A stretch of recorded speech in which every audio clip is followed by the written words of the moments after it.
আজ আমরা চলে এসেছি সেই ফেমাস ওজি ইন্ডিয়ান কফি হাউসে। ঢুকতেই আমরা কাকার দোকান দেখতে পারি, যার পাশ দিয়ে যে সিঁড়িটা উঠে যাচ্ছে সেখান দিয়ে উঠেই আমরা ফার্স্ট ফ্লোরে দেখতে পারি তার এন্ট্রেন্স।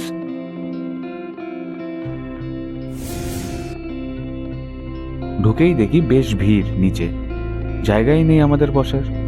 জিজ্ঞাসা করতেই আমরা জানতে পারি যে টেবিল খালি হতে একটু সময় লাগবে।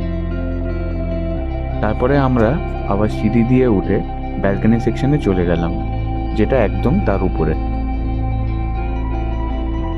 এখানেও বেশ ভিড় ছিল, কিন্তু এক ধারে আমরা দেখতে পারি একটা টেবিল খালি ছিল, তো আমরা সেখানে গিয়ে বসে পড়লাম।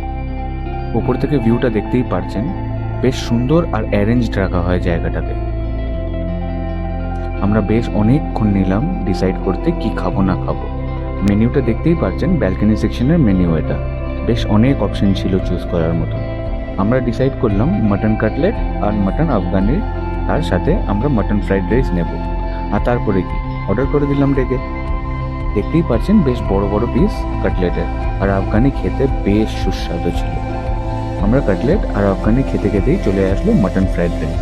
একটু নুন কম দেয় ওরা জেনারেলি, বাট আপনি আপনার টেস্টের মতন নুন দিয়ে খেতে পারেন।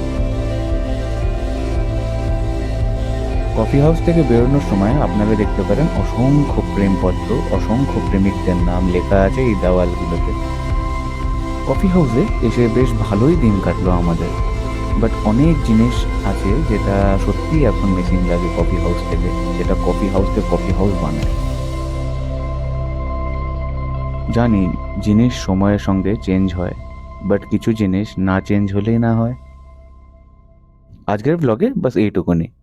আপনার সঙ্গে আবার দেখা হচ্ছে পরের ব্লগে তাহলে।